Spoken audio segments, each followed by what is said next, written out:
Okay. Alright. The plan. I'm gonna read the second half of chapter 26. And then tomorrow, the day before the test, because I'm very responsible and I do everything on time, I'm gonna binge the rest of 27 because it's a little shorter. The rest of chapter 26 is a bit wordy. And I'm really tired again. Yeah, it's a bit wordy, but I think it's okay. Maybe it'll be like 20 to 30. Well, I mean, they're always like 20 minutes, but this will be like maybe 30-ish, because it's quite a bit. It's just a lot of long, hopefully I'm not, fumbling today. Anyways, yeah, I'm on 588. I'm gonna start at, the far west comes of age. Okay. The Great West experienced a fantastic surge in migration from the 1870s to the 1890s. A parade of new western states proudly joined the Union. Boomtown, Colorado, offspring of the Pikes Peak Gold Rush, was greeted in 1876 as the Centennial State. In 1889 to 1890, a Republican Congress, eagerly seeking more Republican electoral and congressional votes, admitted in a wholesale lot 6 new states: North Dakota, South Dakota, Montana, Washington, Idaho, and Wyoming. The Mormon Church, formally and belatedly in many Americans' eyes, banned polygamy in 1890, but not until 1896 was Utah deemed worthy of admission. Only Oklahoma, New Mexico, and Arizona remained to be lifted into statehood from contiguous territory on the mainland of North America. In a last gaudy fling, the federal government made available to settlers vast stretches of fertile plains formerly occupied by the Indians in the District of Oklahoma, the beautiful land. Scores of overeager and well-armed Sooners, illegally jumping the gun, had entered Oklahoma territory. They had to be evicted repeatedly by federal troops, who, on occasion, would shoot the intruders' horses. On April 22, 1889, all was in readiness for the legal opening, and some 50,000 boomers were poised expectantly on the boundary line. At high noon, the bugle shrilled, and a horde of 89ers poured in on lathered horses or careening vehicles. That night, a lonely spot on the prairie had mushroomed into the tent city of Guthrie, with over 10,000 people. By the end of the year, Oklahoma boasted 60,000 inhabitants, and Congress made it a territory. In 1907, it became the Sooner State. The fading frontier.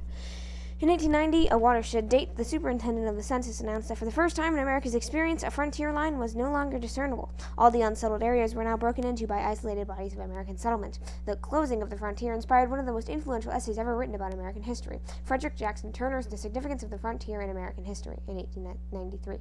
As the 19th century neared its sunset, the westward tramping American people were disturbed to find that their fabled free land was going or had gone. The Secretary of War had prophesied in 1827 that 500 years would be needed to fill the West. But as the nation finally recognized that its land was not inexhaustible, seeds were planted to preserve the vanishing resource.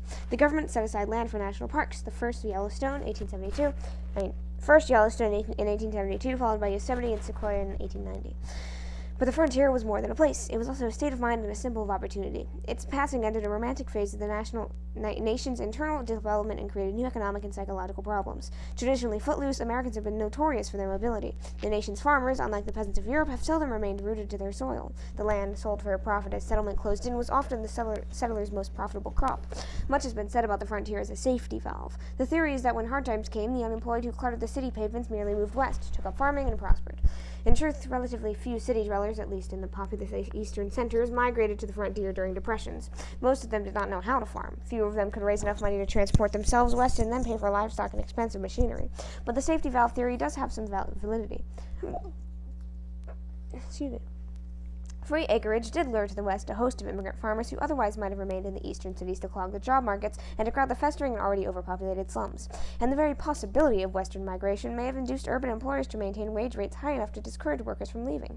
But the real safety valve by the late 19th century was in western cities like Chicago, Denver, and San Francisco, where failed farmers, busted miners, and displaced Easterners found ways to seek their fortunes. Indeed, after about 1880, the area from the Rocky Mountains to the Pacific coast was the most urbanized region in America, measured by the percentage of people living in cities. U.S. history cannot be properly understood unless it is viewed in the light of westward moving experience. Sorry, my headphones almost came out. As Frederick Jackson Turner wrote, American history has been in a large degree the history of the colonization of the Great West. The story of settling and taming the Trans-Mississippi West in the late 19th century was but the last chapter in the saga of colonizing various American Wests since Columbus's day, from the West Indies to the Chesapeake shore, from the valleys of the Hudson and Connecticut rivers to the valleys of the Tennessee and Ohio rivers. And yet the Trans-Mississippi West formed a distinct chapter in that saga and retains even to this day much of its uniqueness. There are Native American peoples There, the Native American people waged their last and most desperate struggle against colonization, and there most Native Americans live today. There, Anglo culture collided most directly with Hispanic culture, the historic rival of the Anglo-Americans for dominance in the New World, and the Southwest remains the most Hispanicized region in America. There, America faced across the Pacific to Asia, and there most Asian Americans dwell today. Sorry. Let me take another sip here. Sorry. Anyways, there, America faced across the Pacific to Asia, and there most Asian Americans dwell today. There, the scale and severity of the environment pose their largest challenges to human ambitions, and there, the environment, with its arity and still magical emptiness, continues to mold social and political life. And the American imagination, as in no other part of the nation, and in no other region, has the federal government, with its vast land holdings, its subsidies to the railroads, and its massive irrigation projects, played so conspicuous a role in its economic and social development. The westward-moving pioneers in the country they confronted have assumed mythic proportions in the American mind. They have been immortalized by such writers as Bret Harte, Mark Twain, Helen Hunt Jackson, and Francis Parkman, and by such painters as George Catlin, Frederick Remington, and Albert Bierstadt. For better or worse, those pioneers have planted the seeds of American civilization in the immense western wilderness. Then, the life we live, they dreamed of. The life they lived, we can only dream. The farm becomes a factory. The situation of American farmers, once Jacks and Jills of all trade, was rapidly changing. They had raised their own food, fashioned their own clothing, and bartered for other necessities with neighbors. Now, high prices persuaded farmers to concentrate on growing single cash crops such as wheat or corn, and use their profits to buy foodstuffs at the general store and manufactured goods in town or by mail order. The Chicago firm of Aaron Montgomery Ward sent out its first catalog, a single sheet, in 1872. Farmers were becoming both consumers and producers in the world economy, as their crops journeyed by rail and shipped to distant parts of the globe.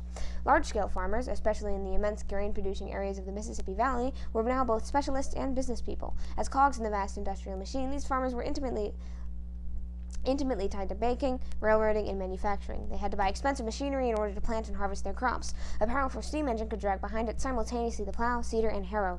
The speed of harvesting wheat was dramatically increased in the 1870s by the invention of the twine binder, and then in the 1880s by the combine, the combined reaper thresher, which was drawn by 20 to 40 horses, which both reaped and bagged the grain.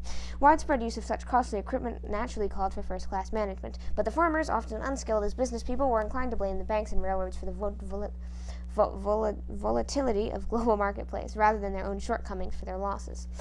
This amazing mechanization of agriculture in the post-war years was almost as striking as the mechanization of industry. In fact, agricultural modernization drove many marginal farmers off the land, thus swelling the ranks of new industrial workforce. As the rural population steadily decreased, those farmers who remained achieved miracles of production, making America the world's breadbasket and butcher shop. The farm was attaining the status of a factory, an outdoor grain factory. Bonanza wheat farmers of the Minnesota, North Dakota area, for example, were enormous. By 1890, at least half a dozen of them were larger than 15,000 acres, with communication by telephone from one part to another. These bonanza farms foreshadowed the gigantic agribusiness of the next century. Agriculture was a big business from its earliest days in California's phenomenally productive and phenomenally irrigated Central Valley. California farms, carved out of giant Spanish-Mexican land grants and the railroad's huge holdings, were from the outset more than 3 times larger than the national average.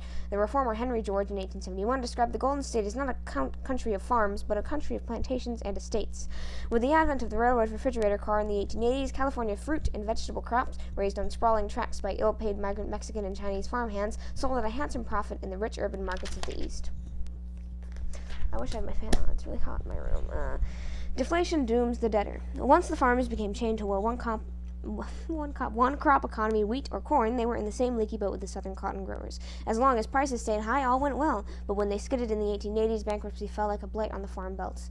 The grain farmers were no longer the masters of their own destinies. They were engaged in one of the most fiercely competitive businesses, for the price of their product was determined in a world market by the world output. If the wheat fields of Argentina, Russia, and other foreign countries flourished, the price of farmers' grain would fall, and the American sodbusters would face ruin, as they did in the 1880s and 1890s. Excuse me, I just burped, damn. Low prices and a deflated currency were the chief worries of the frustrated farmers, north, south, and west. If a family had borrowed $1,000 in 1855, when wheat was worth about $1 a bushel, they expected to pay back the equivalent of 1,000 bushels, plus interest, when the mortgage fell due. But if they let their debt run to 1890, when wheat had fallen to about 50 cents a bushel, they would have to pay back the price of 2,000 bushels for the 1,000 they had borrowed, plus interest. This unexpected burden struck them as unjust, though their steely-eyed creditors often branded the complaining farmers as slippery and dishonest rascals. The deflationary pinch on the debtor flowed partly from the static money supply. There were simply not enough dollars to go around, and as a result, prices were forced down. In 1870, the currency in circulation for each person was $19.42, and in 1890, it was only $22.67. Yet during these 20 years, businesses and industries Industrial activity, increasing manyfold, had intensified the scramble for available currency. The forgotten farmers were caught on the treadmill. Despite unremitting toil, they operated year after year at a loss and lived off their fat as best they could. In a vicious circle, their farm machinery increased their output of grain, lowered the price, and drove them even deeper into debt.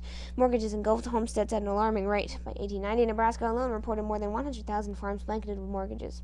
The repeated crash of the Seraph auctioneer's hammer kept announcing to the world that another sturdy American farmer had become landless in a landed nation. Ruinous rates of interest, running from 8 to 40%, were charged on mortgages, largely by agents of Eastern loan companies. The windburned sons and daughters of the sod, who felt they deserved praise for developing the country, cried out in despair against the loan sharks and the Wall Street octopus.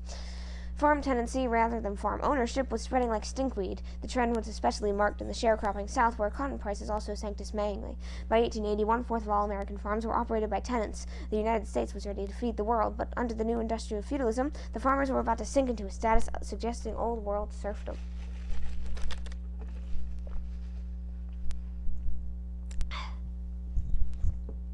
Keep drooling. Unhappy farmers. Even Mother Nature ceased smiling as her powerful forces conspired against agriculture. Mile-wide clouds of grasshoppers, leaving nothing but their mortgage, periodically ravaged prairie farms. The terrible cotton ball weevil was also wreaking havoc in the South by the early 1890s. The good earth was going sour. Floods added to the weight. I can't read. Floods added to the waste of erosion, which had already washed the topsoil off millions of I'm going to restart the paragraph. The good earth was going sour. Floods added to the waste of erosion, which had already washed the topsoil off millions of once lush southern acres. Expensive fertilizers were urgently needed. A long succession of droughts seared the trans-Mississippi West beginning in the summer of 1887. Whole towns were abandoned. Going home to the white folks, and In God We Trusted, in Kansas We Busted, were typical laments of many impoverished farmers as they fled their weather-beaten shacks and sun-baked sod houses. One irate poet snarled, 50 miles to water, 100 miles to wood. To hell with this damn country, I'm going home for good. To add to their miseries, the soil tillers were gouged by their government, local, state, and national. Their land was over-assessed, and they paid painful local taxes, whereas wealthy Easterners could conceal their stocks in bonds in safe deposit boxes. High protective tariffs in these years poured profits into the pockets of manufacturers. Farmers, on the other hand, had no choice but to sell their low-priced products in a fiercely competitive, unprotected world market, while buying high-priced manufactured goods in a protected home market. The farmers were also farmed by the corporations and processors. They were at the mercy of the Harvester Trust, the Barbed Wire Trust, and the Fertilizer Trust, all of which could control output and raise prices to extortionate levels. Middlemen took a juicy cut from the selling price of the goods that the farmers bought, while operators pushed storage rates to the ceiling at grain warehouses and elevators. In addition, the railroad octopus had grain growers in its grip. Freight rates could be so high that the farmers sometimes lost less if they burned their corn for fuel than if they shipped it. If they raised their voices in protest, the ruthless railroad operators might let their grain spoil in damp places or refuse to provide them with cars when needed. Farmers still made up nearly one-half the population in 1890, but they were hopelessly disorganized. The manufacturers and the railroad barons knew how to combine to promote their interests, and so increasingly did industrial workers. But the farmers were by nature independent and individualistic, dead set against consolidation or regimentation. No really effective Carnegie or Grompers arose among them to preach the gospel of economic integration and concentration. They never did organize successfully to restrict production until forced to by the federal government nearly half a century later, in Franklin Roosevelt's New Deal days. What they did manage to organize was a monumental political uprising. And the farmers take their stand. Agrarian unrest had flared forth earlier in the Greenback movement shortly after the Civil War. Prices sagged in 1868, and a host of farmers unsuccessfully sought relief from low prices and high indebtedness by demanding an inflation of the currency with paper money. The National Grange of the Patrons of Husbandry, better known as the Grange, was organized in 1867. Its leading spirit was Oliver H. Kelly, a shrewd and energetic Minnesota farmer then working as a clerk in Washington. Kelly's first objective was to enhance the lives of isolated farmers through social, educational, and fraternal activities. Farm men and women, cursed with loneliness in widely separated farmhouses, found the Grange's picnics, concerts, and lectures a godsend. Kelly, a Mason, even found two farmers receptive to his mumbo-jumbo of passwords and secret rituals, as well as his four-ply hierarchy, ranging for men from laborer to husbandman, and for women from maid to matron. The Grange spread like an old-time prairie fire, and by 1875 claimed 800,000 members, chiefly the Midwest and South. Buzzing with gossip, these cloud-coded and calloused folk often met in red schoolhouses around pot-bellied stoves. The Grangers gradually raised their goals from individual self-improvement to improvement of the farmers' collective plight. In a determined effort to escape the clutches of the trust, they established cooperatively owned stores for consumers and cooperatively owned grain elevators and warehouses for producers. Their most ambitious experiment was an attempt to manufacture manufacture harvesting machinery, but this venture, partly as a result of mismanagement, ended in a financial disaster. Embattled Grangers also went into politics, enjoying their most gratifying successes in the grain-growing regions of upper Mississippi Valley, chiefly in Illinois, Wisconsin, Iowa, and Minnesota. There, through state legislation, they drove to regulate railway rates and storage fees charged by railroads and by the operators of warehouses and grain elevators. Many of the state courts, notably in Illinois, were disposed to recognize the principle of public control and private business for the general welfare. A number of the so-called Granger laws, however, were badly drawn, and they were bitterly fought through the high courts by the well-paid lawyers of the interests. Following judicial reversals, most severely at the hands of the Supreme Court in the famous Wabash decision of 1886, the Grangers' influence faded, but their organization has lived on as a vocal champion of farm interests while brightening rural life with social activities. Farmers' grievances likewise found a vent in the Greenback Labor Party, which combined the inflationary appeal of the earlier Greenbackers with a program for improving the lot of labor. In 1878, the high-water mark of the movement, the Greenback Laborites, polled over 1 million votes and elected 14 members of Congress. In the presidential election of 1880, the Greenbackers ran General James B. Weaver, an old Granger who was a favorite of Civil War veterans and who possessed a remarkable voice and bearing. He spoke to perhaps 500,000 citizens in 100 or so speeches, but polled only 3% of the total popular vote. A prelude to populism. A striking manifestation of rural discontent came through the Farmers' Alliance, founded in Texas in the late 1870s. Farmers came together in the alliance to socialize, but more importantly to break the strangling grip of the railroad's manufacturers through cooperative buying and selling. Local chapters spread throughout the South and the Great Plains during the 1880s, until by 1890 members numbered more than 1 million hard-bitten souls. Unfortunately, the alliance weakened itself by ignoring the plight of landless tenant farmers, sharecroppers, and farm workers. Even the more debilitating was the alliance's exclusion of blacks, who counted for nearly half the agricultural population of the South. In the 1880s, a separate Colored Farmers National Alliance emerged to attract black farmers, and by 1890, membership numbered more than 250,000. The long history of racial division in the South, however, made it difficult for white and black farmers to work together in the same organization. Out of the Farmers' Alliances, a new political party emerged in the early 1890s, the People's Party. Better known as the Populists, these frustrated farmers attacked Wall Street and the money trust. They called for nationalizing the railroads, telephone, and telegraph, instituting a graduated income tax, and creating a new federal sub-treasury, a scheme to provide farmers with loans for crops stored in government-owned warehouses, where they could be held until market prices rose. They also wanted the free and unlimited coinage of silver, yet another of the debtors' demands for inflation that echoed continuously throughout the Gilded Age. Numerous fire prophets leapt forward to trumpet the populist cause. The free coinage of silver struck many populists as a cure-all, especially after the circulation of an enormously popular pamphlet titled Coin's Financial School, written by William Hope Harvey. It was illustrated by clever woodcuts, one of which depicted the gold ore beheading the beautiful silver maiden. In fiction, parading as fact, the booklet showed how the little professor, Coin Harvey, overwhelmed the bankers and professors of economics with his brilliant arguments on behalf of free silver. Another notorious spellbinder was red-haired Ignatius Donnelly of Minnesota, 3 times elected to Congress. The queen of the populist calamity howlers was Mary Elizabeth Mary Yellen Lees, a tall, athletic woman known as the Kansas Pythoness. She reportedly demanded that Kansans should rise, less corn and more hell. The big city New York Evening Post snarled, "We don't want any more states until we can civilize Kansas." To many Easterners, complaint, not corn, was rural America's staple crop. Yet the populists, despite their oddities, were not to be laughed away. They were leading a deadly, earnest, and impassioned campaign to relieve the farmers' many miseries. Smiles faded from Republican and Democratic faces alike as countless thousands of populists began to sing, "Goodbye, my party, goodbye." In 1892, the populists had jolted the traditional parties by winning several congressional seats and polling more than 1 million votes for their presidential candidate, James B. Weaver. Racial divisions continued to hobble the populists in the South, but in the West their ranks were swelling. Could the People's Party now reach beyond the regional bases in agrarian America, join hands with urban workers, and mount a successful attack on the northeastern citadels of power? Coxey's Army and the Pullman Strike. The Panic of 1893 and the severe ensuing depression strengthened the populist argument that farmers and laborers alike were being victimized by an oppressive economic and political system. Ragged armies of the unemployed began marching to protest their plight. In the growing horde of displaced industrial toilers, the populists saw potential political allies. The most famous marcher was General Jacob S. Coxey, a wealthy Ohio quarry owner. He set out for Washington in 1894 with a few score of supporters and a swarm of newspaper reporters. His platform included a demand that the government relieve unemployment by an inflationary public works program, supported by some $500 million in legal tender notes to be issued by the Treasury. Coxey himself rode in a carriage with his wife and infant son, appropriately named Legal Tender Coxey, while his tiny army tramped along behind, singing, "We're coming, Grover Cleveland, 500,000 strong, we're marching on to Washington to right the nation's wrong." The Commonweal army of the Coxyites finally straggled into the nation's capital, but the invasion took on the aspects of a comic opera when General Coxey and his lieutenants were arrested for walking on the grass.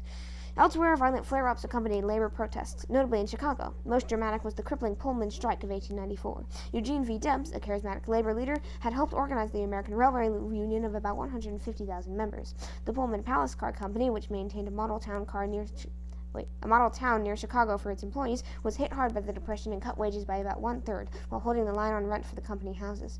The workers finally struck, in some places overturning Pullman cars and paralyzed railway traffic from Chicago to the Pacific coast. The American Federation of Labor conspicuously declined to support the Pullman strikers, thus enhancing the AFL's reputation for respectability, even while weakening the labor's cause by driving a large wedge into the workers' ranks. The turmoil in Chicago was serious, but not yet completely out of hand. At least this was the judgment of Governor John Peter Eckgeld of Illinois, a friend of the downtrodden, who had pardoned the Haymarket Square anarchists the year before. But U.S. Attorney General Richard Olney, an arch-conservative of an ex-railroad attorney, urged the dispatch of federal troops. His legal grounds were that the strikers were interfering with the transit of U.S. mail. President Cleveland supported Olney with the bringing declaration: "If it takes the entire Army and Navy to deliver a postal card in Chicago, that card will be delivered." To the delight of conservatives, federal troops, bayonets fixed, crushed on the Pullman strike. Debs was sentenced to 6 months' imprisonment for contempt of court because he had defied a federal injunction to cease striking. Ironically, the lean labor agitator spent much of his enforced leisure reading radical literature, which led to his later leadership of the socialist movement in America. Embittered cities of government by injunction now burst from organized labor. This was the first time that such a legal weapon had been used conspicuously by Washington to break a strike, and it was all the more distasteful because the defiant workers who were held in contempt could be imprisoned without a jury trial. Signs multiplied that the employers were striving to smash labor unions by court action. Non-labor elements of the country, including the populace and other debtors, were likewise incensed. They saw in the brutal Pullman episode further proof of an unholy alliance between business and the courts.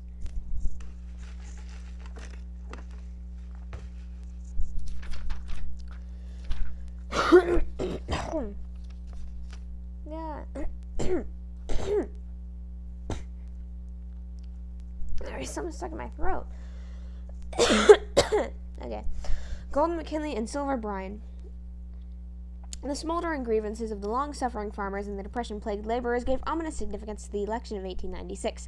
Conservatives of all stripes feared an impending upheaval, while down-and-out husbandmen and discontented workers cast about desperately for political salvation.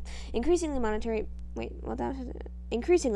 policy, whether to maintain the gold standard or inflate the currency by monetizing silver, loomed as the issue on which the election would turn. The leading candidate for the Republicans' presidential nomination in 1896 was former Congressman William McKinley of Ohio, sponsor of the ill-starred Tariff Bill of 1890. He had established a creditable Civil War record, having risen to the rank of major. He hailed from the electorally potent state of Ohio, and he could point to long years of honorable service in Congress, where he had made many friends with his kindly and conciliatory manner. As a presidential candidate, McKinley was largely the creature of a fellow Ohioan, Marcus Alonzo Hanna, who had made his fortune in the iron business and now coveted the role of president-maker. "I love McKinley," he once said, as a whole-hearted Hamiltonian. Hanna believed that a prime function of government was to aid business. Honest, earnest, tough, and direct, he became the personification of big industry in politics. He was often caricatured in cartoons, quite unfairly, as a bloated bully in a loud checkered suit with a dollar sign in each square. He believed that in some measure prosperity trickled down to the laborer, whose dinner pail was full when business flourished. Critics assailed this idea as equivalent to feeding the horses in order to feed the sparrows. The hard-headed Hanna, although something of a novice in politics, organized his pre-convention campaign for McKinley with the consummate skill and with a liberal outpouring of his own money. The convention steamroller, well lubricated with Hanna's dollars, nominated McKinley on the first ballot in St. Louis in June 1896. The Republican platform cleverly straddled the money question but leaned toward the hard money policies. It declared for the gold standard, even though McKinley's voting record in Congress had been embarrassingly friendly to silver. The platform also condemned hard times and democratic incapacity, while pouring praise on the protective tariff. Dissension riddled the Democratic camp. Cleveland no longer led his party. The Depression had driven the last nail into the political coffin. Dubbed the stuffed prophet, he was undeniably the most unpopular man in the country. Labor debtor groups remembered too vividly his intervention in the Pullman strike, the Baxter's-Morgan bond deal, and especially his stubborn hard money policies. Ultra-conservative in finance, Cleveland now looked more like a Republican than a Democrat on the money issue. Rudderless, the Democratic Convention met in Chicago in July 1896, with the Silverites lusting for victory. Shouting insults at the absent Cleveland, the delegates refused by a suicidal vote of 564 to 357 to endorse their own administration. They had the enthusiasm and the numbers. All they lacked was a leader. A new Moses suddenly appeared in the person of William Jennings Bryan of Nebraska. Then, only 36 years of age and known as the Boy Orator of the Platte, the former congressman stepped confidently onto the platform before 15,000 people. His masterful presence was set off by the peninsular jaw and raven black hair. He radiated honesty, sincerity, and energy. The convention hall setting was made in order for a magnificent oratorical effort. A hush fell over the delegates as Bryan stood before them. With an organ-like voice that rolled into the outer corners of a huge hall, he delivered a fervent plea for silver. Rising to supreme heights of eloquence, he thundered, "We will answer their demands for a gold standard by saying to them, you shall not press down upon the brow of the labor this crown of thorns. You shall not crucify mankind upon a cross of gold." The Cross of Gold speech was a sensation. Swept off its feet in a tumultuous scene, the Democratic Convention nominated Bryan the next day on the 5th ballot. The platform demanded inflation through the unlimited coinage of silver at the ratio of 16 ounces of silver to 1 of gold, though the market ratio was about 32 to 1. This meant that the silver in a dollar would be worth about 50 cents. Democratic gold bugs, unable to swallow Bryan, devolted their party over the silver issue. A conservative senator from New York, when asked if he was a Democrat still, reportedly replied, "Yes, I'm a Democrat still, very still." The Democratic minority, including Cleveland, charged that the populist Silverites had stolen both the name and the clothes of their party. They nominated a lost cause ticket of their own, and many of them, including Cleveland, not too secretly hoped for a McKinley victory. The populace now faced a dilemma because the Democratic majority had appropriated their main plank, 16 to 1, that heaven-born ratio. The bulk of the populace, fearing a hard-money McKinley victory, endorsed both fusion with the Democrats and Bryan for president, sacrificing their identity in the mix. Singing the Jolly Silver Dollar of the Dads, they became, in effect, the Demopop Party, though a handful of the original populace still refused to support Bryan and went down with their colors nailed to the mast.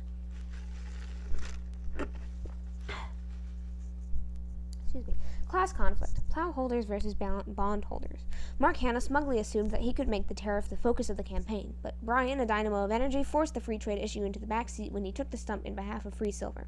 Sweeping through 27 states and traveling 18,000 miles, he made nearly 600 speeches, 36 in one day, and even invaded the East, the enemy's country.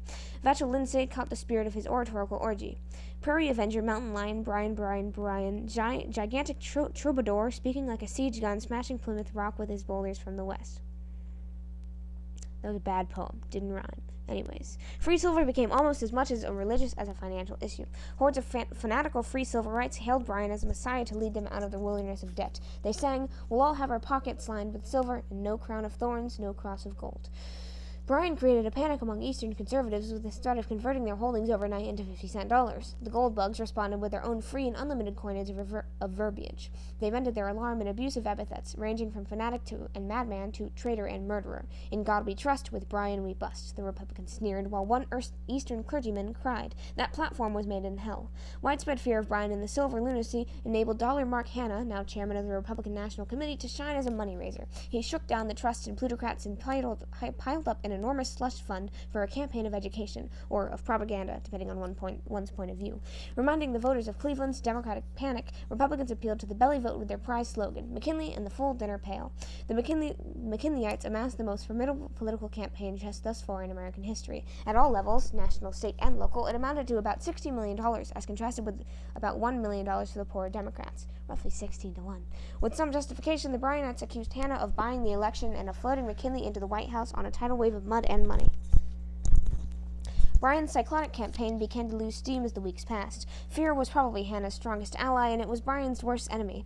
Republican business people placed contracts with manufacturers, contingent on the election of McKinley. A few factory owners, with thinly veiled intimidation, paid off their workers and told them not to come to work on Wednesday morning if Bryan won. Reporters also circulated that employers were threatening to pay their employees in 50-cent prices instead of in dollars if Bryan triumphed. Such were some of the dirty tricks to Stop Bryan, Save America crusade. Hanna's campaign methods paid Wow, that was like in a different accent. Hanna's campaign methods paid off. On Election Day, McKinley triumphed decisively. The vote was 271 to 167 in the Electoral College, and 7 million big number to 6 million big number in the popular election. Driven by fear and excitement, an unprecedented outpouring of voters flocked to the polls. McKinley ran strongly in the populous East, where he carried about every county of New England, and in the upper Mississippi Valley. Bryan's states, concentrated in the debt-burdened South and the trans-Mississippi West, boasted more acreage than McKinley's, but less population. The free silver election of 1896 was perhaps the most significant political turning point since Lincoln's victories in 1860 and 1864. Despite Bryan's strength in the South and West, the results vividly demonstrated his lack of an appeal to the unmortgaged farmer and especially to the eastern urban laborer. Many wage earners in the East voted for their jobs and full dinner pails, threatened as they were by free silver, free trade, and fireless factories. Living precariously on a fixed wage, the factory workers had no reason to favor inflation, which was the heart of the Bryanites' program. The Bryan-McKinley battle heralded the advent of a new era in American politics. At first glance, the election seemed to be the age-old story of the underprivileged many against the privileged few, of the indebted backcountry against the wealthier seaboard, of the country against the city, of the agrarians against the industrialists, of Main Street against Wall Street, of the nobodies against the somebodies. Yet when Bryan made his evangelical appeal to all those supposed foes of the existing social order, not enough of them banded together to form a political majority. The outcome was instead a resounding victory for big business, the big cities, middle-class values, and financial conservatism. Bryan's defeat marked the last serious effort to win the White House with mostly agrarian votes. The future of the presidential politics lay not on the farms, with their dwindling population, but in the mushrooming cities, with their growing hordes of freshly arriving immigrants. The Grand Old Party's smashing victory of 1896 also heralded a Republican grip on the White House for 16 consecutive years. Indeed, for all but 8 of the next 36 years. McKinley's election thus imparted a new character to the American political system. The long reign of Republican political dominance that it ushered in was accompanied by diminishing voter participation in elections, the weakening of the party organizations, and the fading away of issues like the money question and civil service reform, which came to be replaced by concern for industrial regulation and the welfare of labor. Scholars have dubbed this new political era the period of the fourth party system, signaling a break with the previous third party system, in place since 1860 and characterized by the remarkably high voter turnouts and close contests between Democrats and Republicans. I think this is the last one. Okay, Republicans stand pat as enthroned. An eminently safe McKinley took the inaugural oath in 1897. With his impeccable white vest, he seemed never to perspire, even in oppressively muggy Washington. Though a man of considerable ability, he was an ear-to-the-ground politician who seldom got far out of line with majority opinion. His cautious, conservative nature caused him to shy away from the flaming banner of reform. Business was given a free rein, and the trusts which had trusted him in 1896 were allowed to develop more mighty muscles without serious restraints. Almost as soon as McKinley took office, the tariff issue, which had played second fiddle to silver in the Battle of 96, quickly forced itself to the fore. The current Wilson-Gorman law was not raising enough revenue to cover the annual treasury deficits, and the Republican trusts thought that they had purchased the right to additional tariff protection by their less contributions to Hanna's war chest. In due course, the Dingsley tariff bill was jammed through the House in 1897 under the pounding gavel of the rethroned Sawyer Reed. The proposed new rates were high, but not high enough to satisfy the paunchy lobbyists, who once again descended upon the Senate.